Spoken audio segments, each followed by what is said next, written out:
Vamos a iniciar con la macroeconomía. Para eso, primero debemos comprender cómo funciona el ciclo de la economía, porque esa es la base de todo. Cuando lo entendemos, podemos anticipar los movimientos del mercado y sobre todo identificar con precisión la fase en la que se encuentra el ciclo. Y esa es la clave para tomar cualquier decisión. Mi objetivo es mostrarte el porqué de cada fenómeno y de cada movimiento del mercado. Entender cómo opera el ciclo y por qué se mueve de la manera que lo hace. Si ya has participado en los mercados y tu experiencia no ha sido satisfactoria, es posible que haya sido porque no conocías en profundidad la dinámica de este ciclo macroeconómico. Hoy quiero ayudarte a quitarte esa venda de los ojos y sobre todo voy a sembrarte la idea para que la empieces a desarrollar por ti mismo a futuro.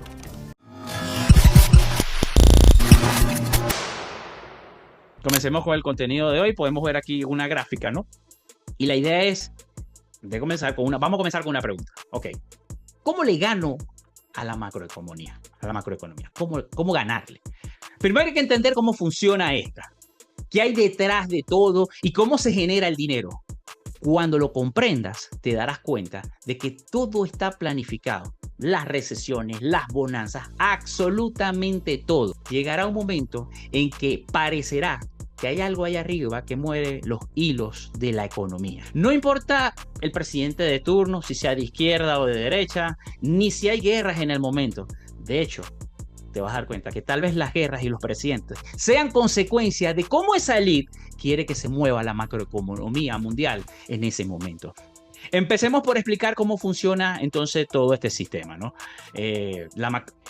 Hablando de la macroeconomía global, cómo operan los mercados financieros y sobre todo este ciclo que te quiero explicar en este momento. Bueno, según Ray Dalio, esa persona que estamos viendo ahí en una esquina, la economía se mueve por tres fuerzas fundamentales: el crecimiento de la productividad, el ciclo de deuda a corto plazo y el ciclo de la deuda a largo plazo. Aquí podemos ver, digamos que esta línea que está aquí es vamos a ponerlo un poco más grueso. Esta línea que nosotros vemos aquí, digamos que esta es la que él llama la línea de la fuerza de la productividad. En pocas palabras, podría ser el Producto Interno Bruto. Sin duda, no es que puede ser, es el Producto Interno Bruto, ¿no? Lo vamos a representar de esta manera lineal porque el crecimiento de los países tiende a ser sostenido. Hay recesiones, hay pequeñas caídas, pero bueno, en teoría tiende a ser lineal, no es exponencial. Y luego está el ciclo, un ciclo mucho más grande, que es el ciclo de deuda a largo plazo. Este sube, vamos a ponerlo de otro color, no usemos lo mismo, pongámoslo azul, el azul, ¿verdad? Sube, declina, se recupera. Y él muere luego de eso. Un minutito por aquí. Tiende a morir. Y dentro de ese ciclo, ¿verdad?, que en teoría Ray Dalio dice que dura entre 75 y 100 años y dicta el ascenso y la caída de las grandes potencias del mundo, hay otro ciclo que es mucho más pequeño, que es el ciclo de deuda a corto plazo, ¿no? Vamos a pintarlo de otro colorcito, pongámoslo amarillo, y ese se mueve algo así, se mueve como que en la misma tendencia de ese ciclo a bajo plazo, pero también tienen crecimiento, corrección pero él se va moviendo como dicta el ciclo mayor. Ahora hay que tomar en cuenta que el ciclo a largo plazo, como le digo, refleja la vida de la potencia, del imperio de turno. Y como si nos vamos a la historia, podemos encontrarnos que existió un imperio español con una moneda dominante como el real, el imperio holandés con su florín, el imperio británico con la libra, y en este momento estamos viviendo en la época del imperio de los Estados Unidos con su dólar, ¿verdad? Que de hecho el señor Dalio indica que el pico del ciclo, este pico en teoría que está aquí, se vivió en 1971 cuando el presidente Richard Nixon desvinculó al dólar del patrón oro. Eso lo vamos a desarrollar un poco más adelante porque es clave en toda esta teoría, ¿no? Bueno, y en ese momento que el señor Nixon desvincula al dólar del patrón oro, nace la moneda fiduciaria, la moneda fiat, que está sustentada solo en la fe de aquellas personas que lo usan. Y cuando esa fe empieza a a desaparecer o se pierde, el castillo de naipes se cae por completo. No es para meterte miedo, pero debemos entender que es una posibilidad porque incluso hasta el gran imperio romano cayó en su momento, que se creía que era invencible. Ok, como ya vieron, dentro de ese ciclo de 75 a 100 años existen miniciclos, que son el ciclo de deuda a corto plazo que está mencionando el señor Rey Dalio. Ahora, ese ciclo de deuda a corto plazo dura entre 4 a 7 años y ese periodo es hasta bíblico. Todos escuchamos la historia de los 7 años de vacas gordas y los 7 años de vacas flacas. Sí, porque siempre ha pasado, este ciclo se ha repetido durante toda la historia, ¿no? Y entenderlo ahora es importante. Ahora, para entender bien el mercado o este ciclo de deuda, perdón, este ciclo de deuda a corto plazo, tenemos que ver esto. Tenemos que entender tres factores. No tres factores, tres componentes de ese ciclo: las transacciones, el mercado y el crédito. Vamos a comenzar con las transacciones, como lo podemos ver. Para que exista una transacción tiene que haber un comprador que tiene dinero o en su efecto crédito, y ojo, el crédito es lo más importante, ya lo vamos a definir, y un vendedor que tiene un producto, un servicio o un activo para vender. El comprador le da el dinero, el vendedor le da ese producto y se da la transacción. Y una gran cantidad de transacciones genera lo que genera un mercado. Dentro del mercado, dentro de ese mercado hay muchas transacciones, como se lo acabo de decir. Pero no solo existe un mercado, está un mercado de un producto único. Puede haber un mercado de café donde los productores de café se lo venden a las cafeterías, un mercado del oro, hay un mercado de trigo, un mercado de divisas, un mercado de criptomonedas, donde tiene que haber alguien que oferta un producto y otro que lo compra para que exista el mercado. Ahora, si estos mercados se conectan todos entre sí, ¿verdad?, forman lo que llaman la maquinaria de la macroeconomía. Por ejemplo, del crudo sacan la gasolina, genera el mercado de las gasolinas, después está el mercado de transporte que consume la gasolina y todos los alimentos que mueve el transporte y así sucesivamente. Si faltara alguno de estos engranes, la máquina no funciona o se ralentiza. Y eso que genera una recesión. Por lo tanto, el mercado necesita que todo funcione para que la macroeconomía esté óptima. Si algún componente de esta no está allí, esto que está aquí no funciona. ¿Right? Bueno, ahora, ¿quiénes participan en estos mercados? En estos mercados participan personas como tú y yo, bancos, empresas, instituciones y naciones. Y en esta última nos vamos a enfocar. Las naciones tienen dos caras, ¿verdad? El gobierno, que es el que maneja el presupuesto nacional, o sea, el dinero, maneja los presupuestos, ¿verdad? Y está el Estado, que maneja las instituciones. Pero no nos vamos a enfocar en las demás instituciones, vamos a enfocarnos en la que realmente nos interesa, el Banco Central. Ahora, ese Banco Central es la que mueve las palanquitas que aceleran o desaceleran la macroeconomía. El Banco Central emite lo que se llama crédito, lo más importante en la macroeconomía moderna y realmente lo que casi nadie entiende cómo funciona. Pero esa es la clave de cómo se mueve el mercado. Si hay crédito, la economía se mueve. Si no hay crédito, se puede detener o se detiene, de hecho. Cada crédito genera un débito. El crédito, obviamente, tiene dos participantes: el prestatario, que son los que prestan dinero, y los prestadores, que son los que lo ofrecen. Y ellos tienen de por medio una tasa llamada interés. La tasa de interés, que esa tasa la fija el Banco Central, donde, bueno, el prestador tiene que pagarlo por recibir el beneficio del préstamo y el prestatario va a tener que recibirlo por, exponerse al riesgo de prestar dinero. Si las tasas suben, pedir prestado se encarece. Nadie quiere crédito cuando las tasas están altas. Por lo tanto, la economía se contrae. Si las tasas bajan, casi todos nos exponemos a los créditos y por eso la economía arranca, ¿no? Ahora, adicional al crédito, también participa algo muy importante: el sistema de reserva fraccionaria. Este es un sistema que le brinda la libertad a los bancos de prestar dinero hasta, en algunos casos, entre el 90 y casi 100% del dinero que se tiene de depósito. Sí, así como lo estás escuchando. Ejemplo, si yo voy a abrir una cuenta bancaria y deposito $1,000 en ese banco puede prestarle a Juan $900. Haciendo el ejemplo de que de un sistema de reserva fraccionaria 90%. Pero es que ahí, actualmente en Estados Unidos no hay límite. Pueden prestar todo. Y ahí, bueno, y ahí no termina. ¿Ok? Porque a mí me sigue apareciendo en el portal digital los $1000 que yo deposité. O sea, yo no se los presté a Juan, sino que el banco se los prestó porque yo lo deposité. Ahora, digamos que Juan retira esos $900 del préstamo y lo deposita en otro banco. Ese banco puede prestar hasta $810 de esos 900 que depositó Juan a una tercera persona. Y así sucesivamente. De hecho, se estima que por cada dólar físico depositado en un banco se generan más de $10 en crédito. Si notan por qué el crédito es la clave para pedir, la clave de toda la interacción, de todo el banco, de toda la economía. Si el banco sube tasa, si el banco presta más dinero, hay más liquidez en el mercado. ¿Okay? Si mañana todos vamos a retirar el dinero, todo el sistema colapsa.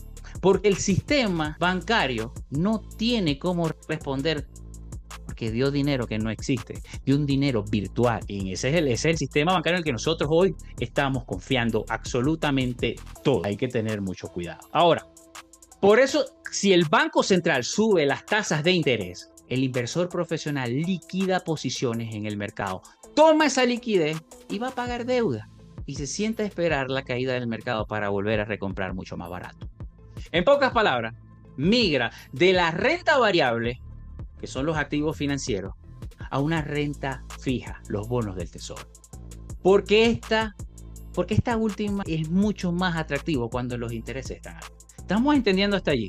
¿Se dieron cuenta por qué cuando hay subida de tasas de interés el mercado cae? Y se anticipa, de hecho, a que el mercado caiga. Ya lo vamos a ver en la gráfica. Escríbeme en el chat si estás comprendiendo lo que te estoy diciendo. Y si tienes dudas, dímelo y yo lo repito, no pasa nada. ¿Ok? Vamos a ver aquí. Bueno, pero ojo, abusar del sistema tiene sus consecuencias negativas. Y aquí es donde Rey Dalio tiene razón. Vivimos bajo un sistema económico keynesiano, donde los gobiernos intervienen a placer la macroeconomía. En los últimos años los gobiernos no han dejado que la economía corrige o se equilibre de forma natural.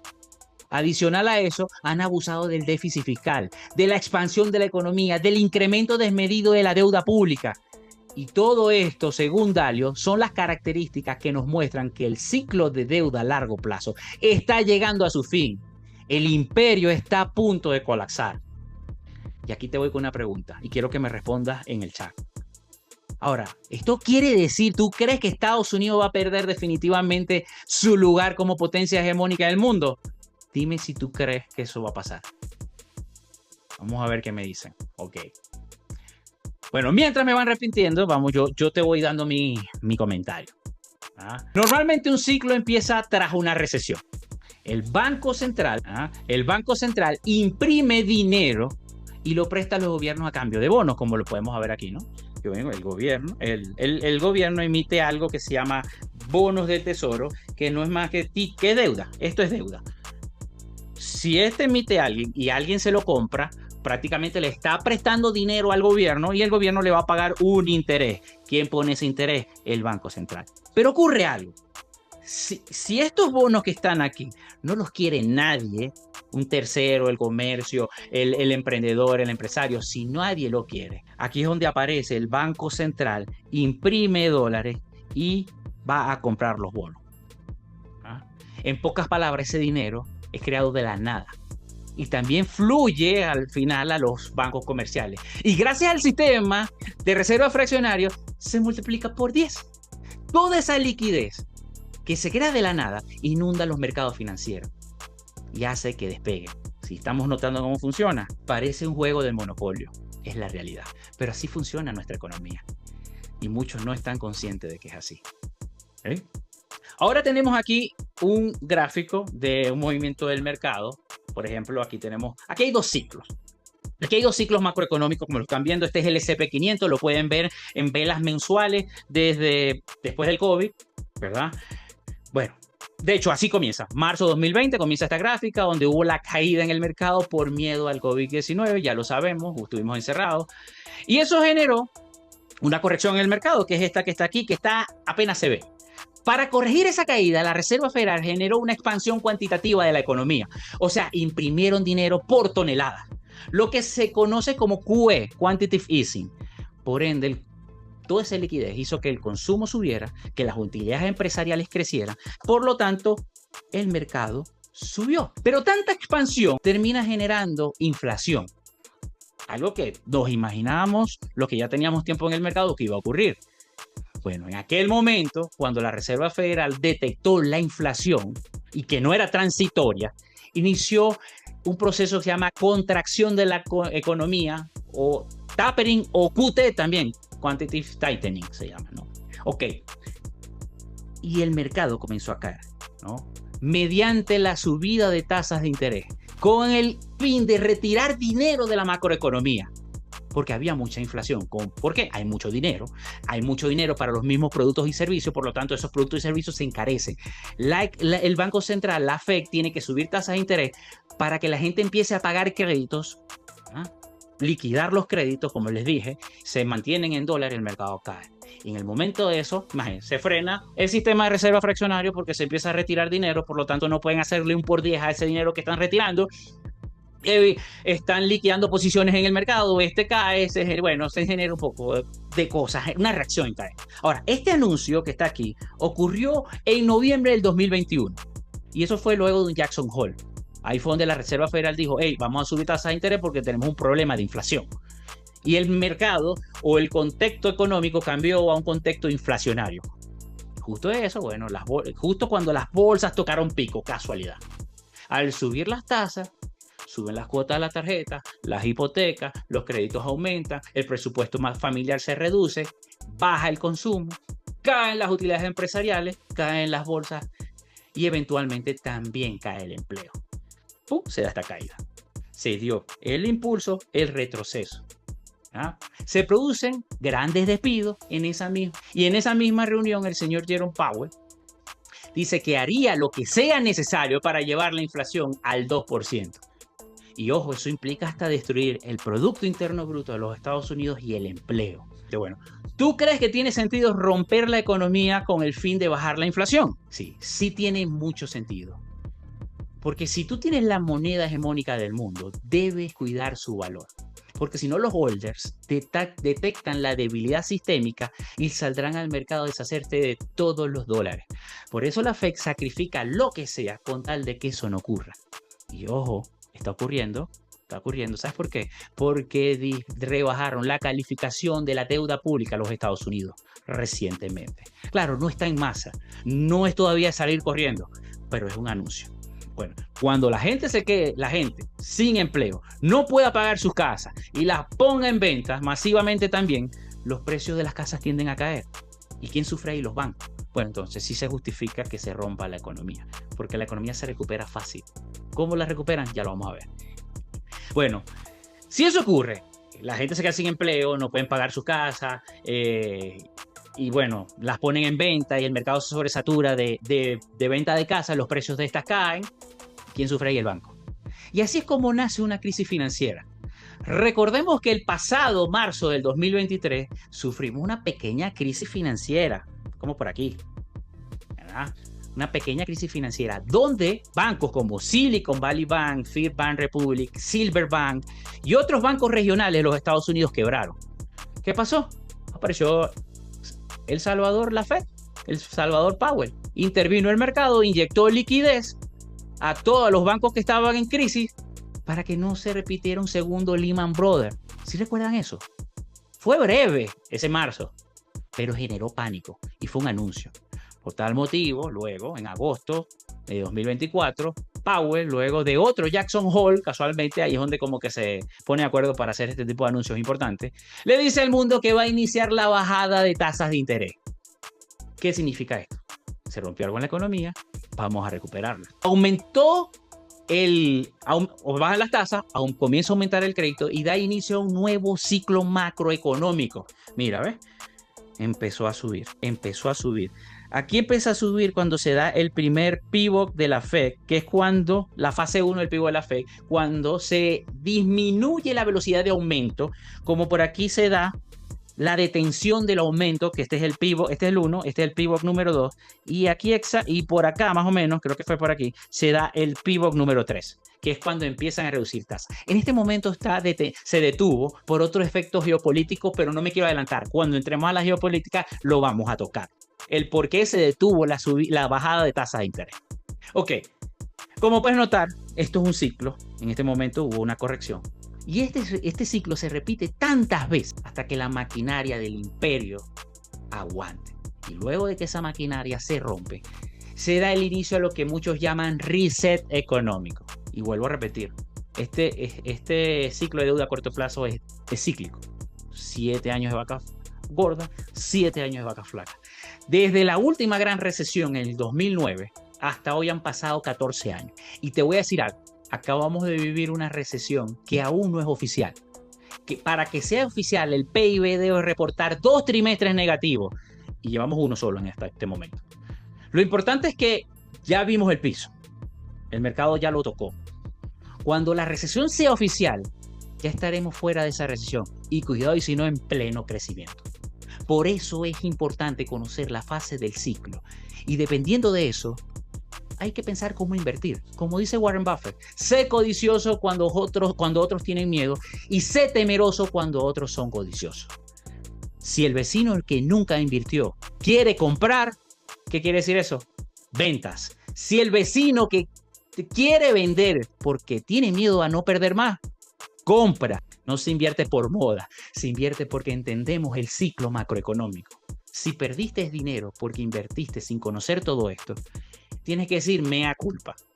El ciclo siempre, pero siempre hace lo mismo, nunca cambia. Pero hoy ya tienes la noción de cómo funciona ese ciclo macroeconómico. Es tu momento para empezar a actuar.